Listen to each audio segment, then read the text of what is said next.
Apa kabar pemirsa? Bertemu lagi bersama saya Rini Reski dalam Warta Parlamentaria. Kami sudah menyiapkan beragam informasi seputar kinerja dan kegiatan anggota DPR RI. Inilah Warta Parlamentaria selengkapnya.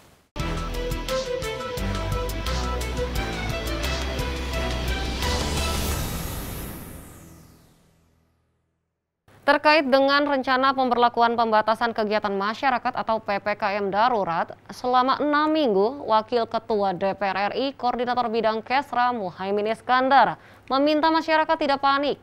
Pemerintah pasti sudah menyiapkan langkah-langkah dalam menerapkan kebijakan. Wakil Ketua DPR RI Koordinator Bidang Kesra Muhaimin Iskandar meminta masyarakat tidak panik. Pemerintah pasti sudah menyiapkan langkah-langkah dalam menerapkan kebijakan. Wakil Ketua DPR RI Muhaimin Iskandar mengatakan, hal yang perlu diperhatikan dari kebijakan ini adalah jangan sampai kebijakan PPKM darurat ini mengorbankan masyarakat. Muhaimin meminta pemerintah segera memberikan bantuan secara tunai kepada semua yang terdampak. Muhaimin Iskandar berpendapat, PPKM 6 minggu belum bisa dipastikan jika memang kebijakan tersebut diterapkan. Pemerintah harus menyiapkan langkah-langkah, terutama dampaknya bagi masyarakat menengah ke bawah. Muhaimin meminta pemerintah segera mempersiapkan bantuan tunai segera dicairkan. Pasti pemerintah diskusi panjang setiap mengambil keputusan. Karena itu masyarakat rujukannya hanya pengumuman pemerintah. Jangan rujukan rumor, isu, rencana, apalagi rencana. Pokoknya sebelum ada pengumuman jangan mengambil langkah. Sementara itu Menteri Tenaga Kerja Ida Fauziah meminta semua stakeholder mendukung penerapan PPKM darurat ini diperpanjang hingga 6 minggu ke depan. Koordinasi antara instansi di masa PPKM darurat akan menciptakan suasana kondusif bagi keberlangsungan usaha. Semua pihak terkait dengan stakeholder ketenagakerjaan mendukung PPKM darurat ini. Ini adalah ikhtiar pemerintah untuk memutus mata rantai penyebaran COVID, terutama varian-varian baru yang lebih dahsyat. Dari Bandung, Jawa Barat, Andri Dantemi, TVR Parlemen melaporkan. Dalam rapat paripurna DPR RI ke-23 masa persidangan 5 tahun sidang 2020-2021, DPR RI mengesahkan revisi Undang-Undang Otonomi Khusus Papua. Hal ini untuk memastikan pelaksanaan otonomi dan peningkatan kesejahteraan masyarakat Papua berjalan dengan baik. Wakil Ketua Pansus Rancangan Undang-Undang Otsus Papua, Yan Permenas Mandenas mengatakan, perubahan kedua atas Undang-Undang Nomor 21 Tahun 2001 tentang otonomi khusus bagi Provinsi Papua akan menjamin hak politik masyarakat asli Papua.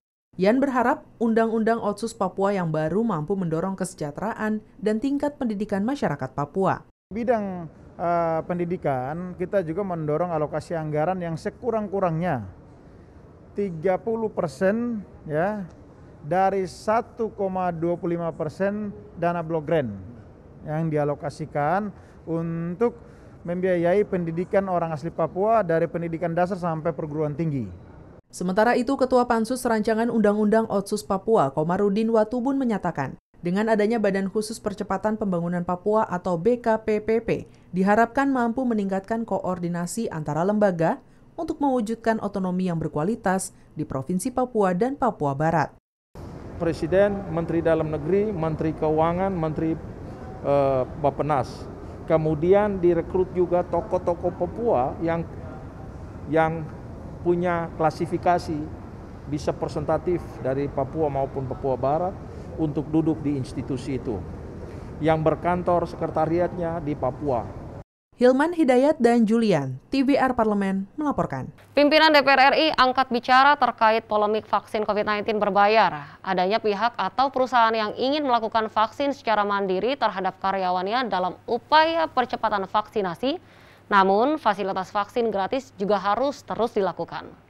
Wakil Ketua DPR RI Sufmi Dasko Ahmad yang ditemui di Gedung Nusantara 3 Senayan, Jakarta baru-baru ini mengatakan, ada beberapa pihak seperti perusahaan yang meminta untuk dapat melakukan vaksin secara mandiri bagi para karyawannya. Namun, Sufmi Dasko mengatakan, vaksin gratis harus terus berjalan untuk masyarakat, sebagaimana yang telah dialokasikan oleh pemerintah. Contohnya pengusaha yang ingin memvaksin karyawan-karyawannya. Nah, tetapi yang vaksin gratis juga tetap mesti jalan untuk masyarakat yang memang sudah dialokasikan oleh pemerintah, begitu. Sufmi Dasko Ahmad juga mengatakan, Vaksin mandiri ini pada dasarnya diperuntukkan bagi yang memilih vaksin dikarenakan ada berbagai macam vaksin sesuai dengan ketentuan yang telah ditetapkan oleh pemerintah. Oleh karena itu, dipersilakan apabila ada yang menghendaki vaksin mandiri. Di sisi lain, fasilitas vaksin gratis yang telah disiapkan oleh pemerintah akan tetap berjalan. Namanya vaksin mandiri ini kan bagi yang mau memilih vaksin lah, kira-kira kan ini kan vaksinnya ada macam-macam nanti. Mau yang milih vaksin itu boleh kemudian ikut fasilitas vaksin mandiri dengan memilih vaksin yang dikehendaki. Nah, tapi kemudian fasilitas vaksin gratis yang disiapkan oleh pemerintah ini kan terus juga berjalan. Zikri dan Denus, TVR Parlemen melaporkan. Jangan kemana-mana pemirsa, karena kami masih memiliki banyak informasi lain dalam Warta Parlamentaria. Di antaranya datang dari sektor pangan saat pandemi COVID-19 harus dijaga. Setelah jeda berikut ini.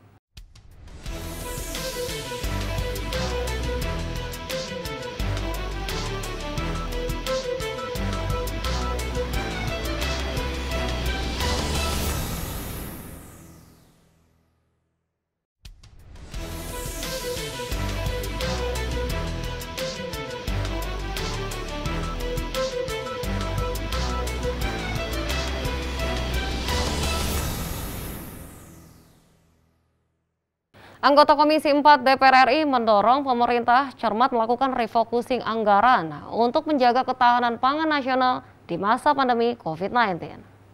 Di Gedung Nusantara II DPR RI Jakarta, Syafruddin mendorong pemerintah lebih memaksimalkan membeli produk petani lokal dan melakukan upaya untuk menjaga kualitas dan harga jual produk pertanian. Pemerintah juga diminta menyiapkan cold storage untuk menyiapkan produk yang dibeli dari petani, sehingga produk tahan lama mengingat daya beli masyarakat sedang turun.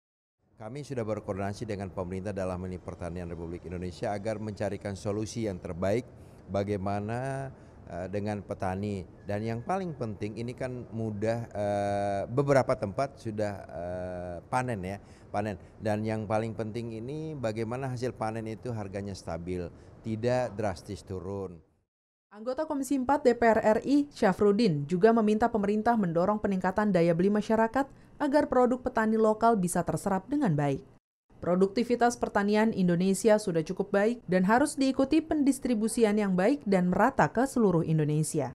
Itu tidak terganggu kualitasnya dan yang paling penting harganya tidak terganggu. Nah, skema-skema ini mungkin yang perlu kita perhatikan bersama agar sekali lagi pemerintah mencarikan solusinya, nilai jual tidak terlalu tinggi, kemudian harganya juga bisa memenuhi dan kemampuan masyarakat harus didorong untuk bisa membeli hasil-hasil tersebut. Untuk menjaga rantai ketahanan pangan nasional, pemerintah telah menyusun 5 kebijakan. Di antaranya sinergi BUMN untuk distribusi hasil pertanian, penguatan kerjasama antar daerah khususnya dalam pemenuhan pangan, dan pembentukan holding BUMN pangan. Helmi dan Bahri, TVR Parlemen melaporkan.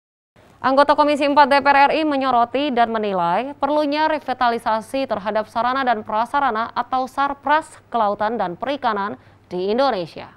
Dalam RDP secara virtual, Alinmus mendorong pemerintah mengeluarkan regulasi yang mengatur pengembangan sarpras perikanan yang berbasis data seperti pelabuhan. Pengembangan sarpras kelautan dan perikanan bukan hanya tanggung jawab pemerintah pusat, melainkan juga ada kewenangan pemerintah daerah. Fokuskan dan juga setiap kali ada peraturan yang ditetapkan oleh Kementerian KP tidak disosialisasikan dengan baik sehingga ada misunderstanding antara pemerintah pusat, pemerintah provinsi, dan pemerintah daerah. Anggota Komisi 4 DPR RI Ihsan Firdaus menyatakan, kelautan dan perikanan Indonesia dibutuhkan program sarana dan prasarana yang berkelanjutan. Untuk itu perlu ada cara baru untuk mengakali program dan kegiatan kelautan dan perikanan yang saat ini terhenti, agar sarpras kelautan dan perikanan di Indonesia bisa terbenahi dan terrealisasi. Bagaimana mensiasati program-program yang tidak sustain gitu di Kementerian Kelautan dan Perikanan. Jadi ganti menteri, ganti kebijakan ini yang saya sering kali melihat terkesan buang-buang anggaran gitu. Itu yang pertama. Yang kedua, tadi teman-teman Dalam rapat virtual tersebut, Ikatan Sarjana Kelautan Indonesia menyampaikan saat ini lebih dari 1.000 pelabuhan perikanan mangkrak atau tidak beroperasi, disebabkan diantaranya kurang ketersediaan air bersih dan cold storage yang tidak mumpuni. Elisa dan Rizky, TVR Parlemen melaporkan. Komisi 6 DPR RI meminta BUMN Farmasi melakukan upaya-upaya untuk meningkatkan produksi obat dan vitamin yang bisa digunakan untuk penyembuhan dan pemulihan pasien COVID-19. Di gedung DPR RI Jakarta, anggota Komisi 6 DPR RI Andre Rosiade mengatakan BUMN Farmasi harus mampu berperan aktif dalam peningkatan produksi dan pengawasan terhadap ketersediaan obat-obatan dan multivitamin di seluruh apotek di Indonesia. Hal ini untuk mencegah kelangkaan obat dan vitamin dalam penyembuhan dan pemulihan kesehatan di masa pandemi COVID-19. Jangan sampai hilang di pasaran, ya. Itu kepentingan kami di Komisi 6. Makanya kami mengadakan rapat ini untuk memastikan rakyat Indonesia bisa mendapatkan akses membeli obat-obat yang disebutkan ini, gitu loh. Jangan sampai BUMN ini produksi, tapi di lapangan tidak ada. Sementara itu, Wakil Ketua Komisi 6 DPR RI Arya Bima mendorong BUMN Farmasi memaksimalkan koordinasi dengan Menteri Kesehatan dan BPOM, termasuk menyebarkan informasi pada publik terkait rekomendasi penggunaan obat dan multivitamin, terutama dalam proses penyembuhan pasien COVID-19. BUMN Farmasi, Menteri Kesehatan, Menteri BUMN, BPOM ya, untuk ada yang menjelaskan lah ya. Komisi 6 DPR RI menyepakati penambahan PMN tahun 2021 sebesar 33,9 triliun rupiah, terutama untuk penambahan 2.000 kamar dan 1.000 ICU oleh Pertamedika IHC dan penyediaan multivitamin dan obat-obatan untuk rakyat oleh BUMN Farmasi. Ajib dan Kristio, TVR Parlemen melaporkan. Pemirsa, kami masih memiliki banyak informasi lain dalam Warta Parlamentaria. Tetaplah bersama kami.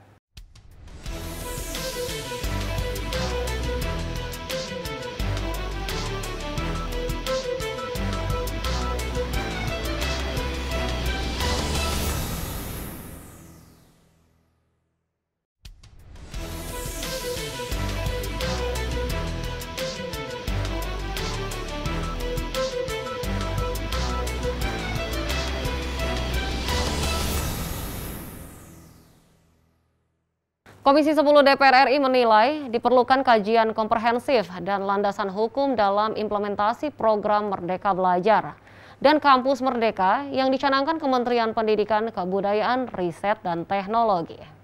Ditemui usai menggelar pertemuan dengan Rektor IPB University dan Sivitas Akademika Perguruan Tinggi di Kota Bogor, anggota Komisi 10 DPR RI Ferdiansyah mendorong Kemendikbudristek untuk meninjau ulang esensi program Kampus Merdeka, terutama terkait dengan makna otonomi kampus sesuai Undang-Undang Pendidikan Tinggi, di mana penerapan program Merdeka Belajar membutuhkan perubahan paradigma dari Sivitas Akademika.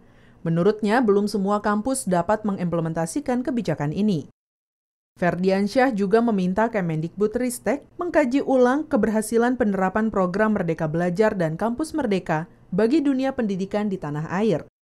Kajian yang mendalam dan komprehensif dari seluruh aspek mengenai Kampus Merdeka dan Merdeka Belajar, juga melakukan exercise ataupun perkiraan-perkiraan implementasi daripada Kampus Merdeka dan Merdeka Belajar ini. Anggota Komisi 10 DPR RI Fahmi Alaidrus mengatakan harus ada landasan hukum yang menaungi implementasi program Merdeka Belajar dan Kampus Merdeka untuk memudahkan pihak kampus dan Sivitas Akademika dalam melaksanakan kebijakan tersebut. Kebijakan Kampus Merdeka itu harus diberikan landasan hukum agar penerapannya itu menjadi lebih pasti, lebih mendapatkan payung hukum yang kemudian nanti akan menyebabkan nanti perguruan tinggi akan lebih mudah melaksanakannya. Dari Bogor, Jawa Barat, Fajar Ilhami, TVR Parlemen melaporkan. Wakil Ketua DPR RI Muhaimin Iskandar meminta berbagai sentra vaksinasi yang ada bisa menjangkau seluruh elemen masyarakat, termasuk hingga pedesaan, sebagai bagian dari percepatan vaksinasi.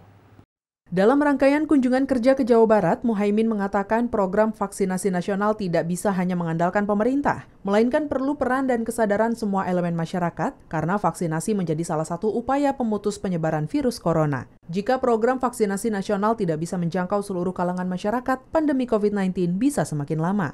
Partisipasi, keterlibatan, karena pemerintah nggak mungkin bisa sendirian, nggak mungkin, harus melibatkan semuanya. Dan cara melibatkan semuanya adalah tidak satu arah, tetapi semua dua arah. Wakil Ketua DPR RI Muhaimin Iskandar menambahkan, untuk menyukseskan program vaksinasi nasional, pemerintah perlu memaksimalkan fasilitas layanan vaksinasi agar menarik minat masyarakat untuk mengikuti vaksinasi. Dengan begitu, vaksinasi nasional bisa selesai dengan cepat dan herd immunity bisa terbentuk. Pemerintah memberikan fasilitas, keterlibatan masyarakat menjadi penting. Terima kasih kepada yang terus berinisiatif. Di sisi yang lain, masyarakat harus punya inisiatif. Pimpinan-pimpinan, tokoh-tokoh harus punya inisiatif menggerakkan vaksinasi. Hingga 15 Juli 2021, jumlah masyarakat yang sudah divaksinasi COVID-19 dosis kedua mencapai 15.810.099 orang atau 7,59%. Program vaksinasi sudah memasuki tahap ketiga baik tenaga kesehatan, petugas publik, lansia, dan kelompok masyarakat umum dan anak usia 12 hingga 17 tahun. Dari Jawa Barat, Andri dan Temi, TVR Parlemen, melaporkan. Demikianlah beragam informasi seputar aktivitas DPR RI yang sudah kami susun dalam Warta Parlamentaria. Saya Rini Reski beserta kerabat kerja yang bertugas undur diri. Terima kasih atas perhatian Anda. Sampai jumpa.